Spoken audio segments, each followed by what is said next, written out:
And yeah, so like I said, this week we're looking at episodes 9 and 10 of Shirobako and leaving with one of our key analysts, Kevin S. Yes.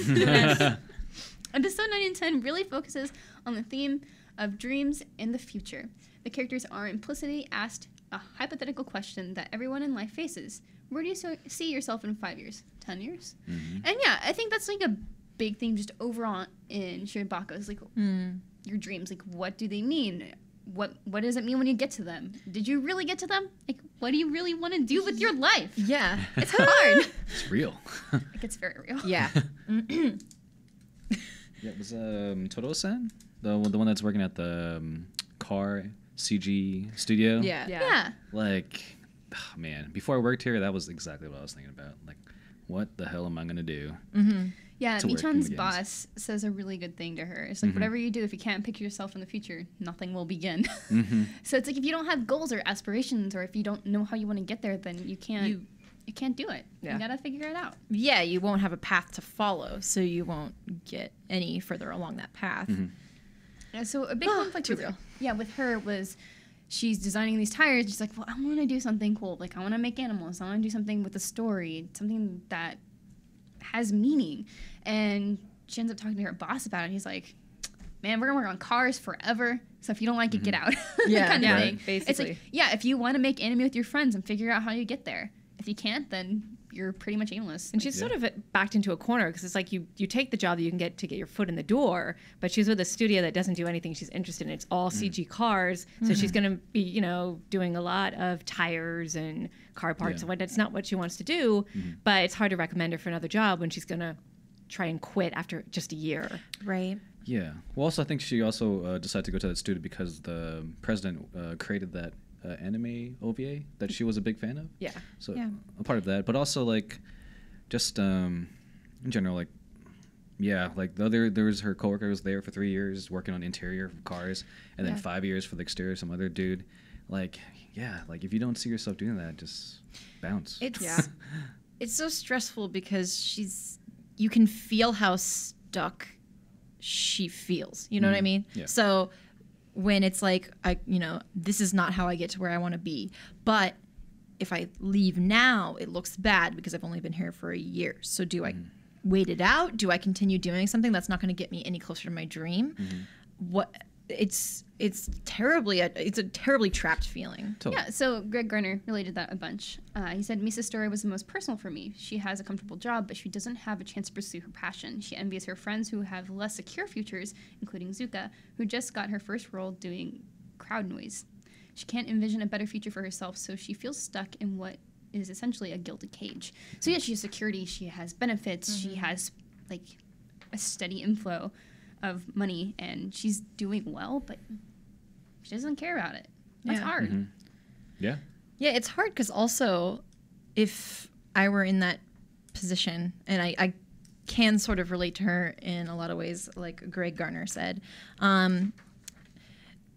it's like you feel bad complaining about it too. You're like, I'm doing great. I'm doing okay. Like, but also being dissatisfied with so many things is not doing great. Like, how do you weigh what is being successful? What is pursuing your dream? Is it making yourself like securing your future in a way that you can pursue your dream later? Like, what is it? Well, how do you define that? Assuming you're successful, you would think that you would be passionate about it. What do you do? Right. So you are enjoying it in a way. If you're not, if you are successful, you're not enjoying, then it could be, I guess the job depends on the job. But like, successful people do enjoy what they're doing for the most part. So, in my perspective, I don't know if you guys. I don't know. You would think that those go hand in hand. That's not always the You can be case. successful and hate your job. I do know people who That's do. true. They make a lot of money and they're successful, but they're not happy. A lot of people, especially young people, sometimes they're pressured into, well, you have to be a doctor, you have to be a dentist. And I know someone who was a dentist because his parents refused to pay for school because they were like, no, you're going to be a dentist, but he wanted to be a fireman. Oh, So it's one of those things where it's like, yeah, you're successful as a dentist and you make a lot of money, you have a lot of respect, but it's not, I don't think that's his passion. right. Yeah. And it's not necessarily goes hand in hand, whereas the starving artist doesn't have a lot of money, but you know they're doing something they love, but also they can't eat, so it's Right. a little bit of a catch-22 sometimes. Yeah, exactly. Yeah, it's never too late. Also, I mean, if you spend 10 years at a job and you want to do something else, like go for it. You know, take classes or do whatever. Yeah. But anyway. Anyway. Going to Taylor Grant Franklin, he says that Shirobako has a lot of fun with the director in episodes 9 and 10. His monologues about how he wants Exodus to end were amusing and enlightening. It's very capital A anime. Yes.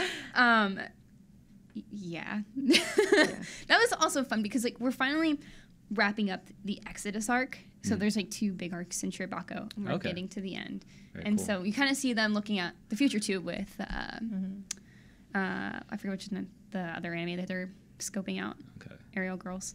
But yeah, we're getting there. It's exciting. Can I just give a shout out to the sumo wrestling match between the director and Yes. Honda, which had me cracking up because I just saw a sumo wrestling match on TV Japan, and they like had the movements down and they were like colliding because the director was like, the director Honda, I forget which one, but he was like, I'm gonna quit, and they Yeah. get into Yeah. this huge wrestling match. Yeah. It's Yeah. So amazing. Megan Murphy picked up this theme, which is also a theme of this episode. These few episodes is recognition and quitting. Even after assuming Misa would stick with it and get more experience at her company, we see her turn in a letter of resignation. Hana-kun's declaration of quitting threw me off guard as well. However, he's going after his true dream, so we have to applaud him for that. Same with Misa, for that matter. And it's like that's such a big thing. When you see Miyamori go to ask her, one of the CG guys at Misani, about jobs, he's Yeah. like, "Wait, she's quitting that place? Like that place is great. Yeah. Yeah. Why would you quit there? How long has she been there?" And like, "Oh, less than a year." He's like, "What?" Yeah. And I get that. Like, if you have like a really good job, it's like there is that guilt of like quitting to move on to find something that fits you better. Makes me think of Mad Men, but you know, you got to pursue your dreams. It's really important, and Oh, yeah. sometimes that makes big sacrifices.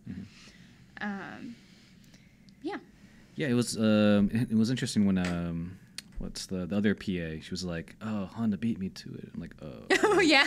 It's like, Ugh. Yeah. I also Like, really like not that looking scene good. when Miyamura was thinking about Honda quitting. He was saying like, you know, I'm gonna go chase cake. Like Yeah. there's that scene when he's looking at the The fork in the path, road yeah. and he's gotta choose where he wants to go. And he runs towards the cake, and Miyamura is just like off in the distance, like looking at him choose his dream.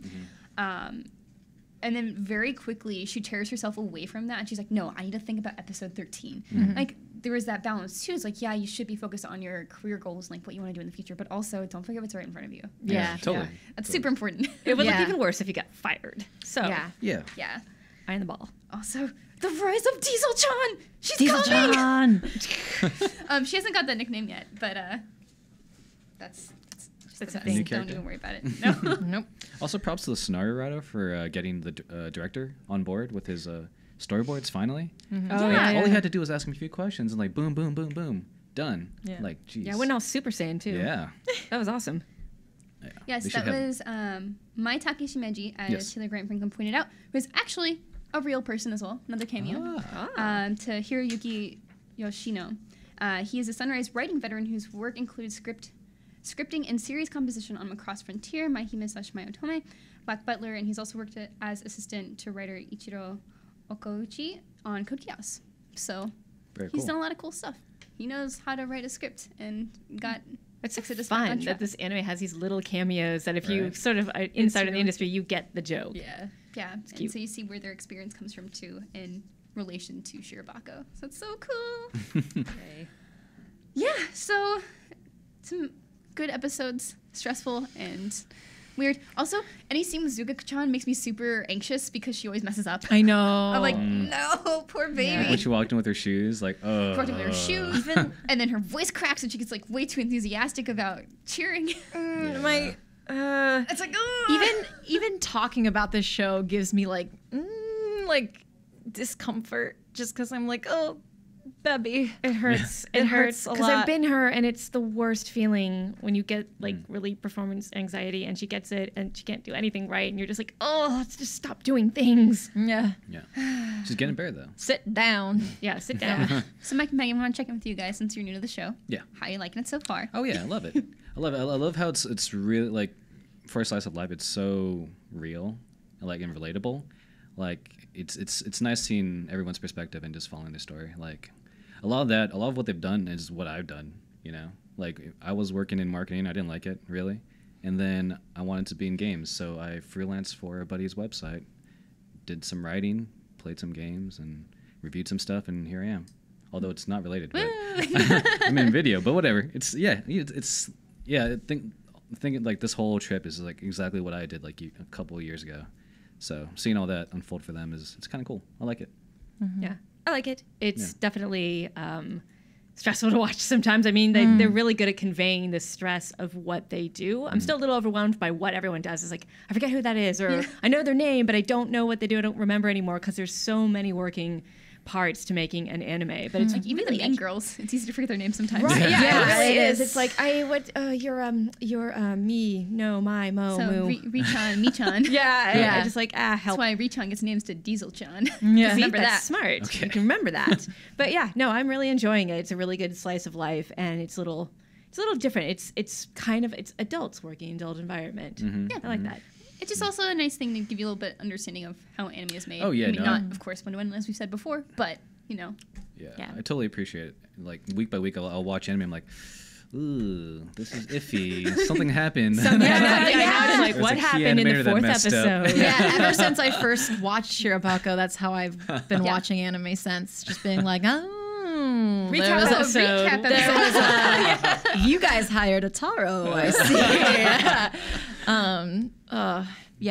This show has so much going for it, though, as far as the relatability, the realness of it, like you said, Mike, and then also the perspective on the industry. There's a lot there, and you don't have to, like, even if you aren't that interested in how production of shows goes wrong or something like that, you still get something out of the show, out of Shirobako, Totally. I think. So, yeah.